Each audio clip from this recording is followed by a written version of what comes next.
uma época que ficou conhecida como a Era de Ouro da Fórmula 1. O fascínio por trás de uma fotografia tem a ver com isso. Um momento da história que é revelado no livro. Uma imagem que não envelhece. Na verdade, rejuvenesce quem viu tudo isso acontecer. Curva da vitória para Nelson Piquet. Ele controla, com cuidado, vai Piquet, vitória, Brasil!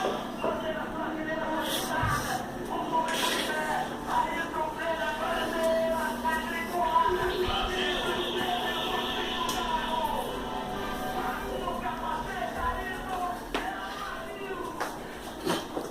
Total.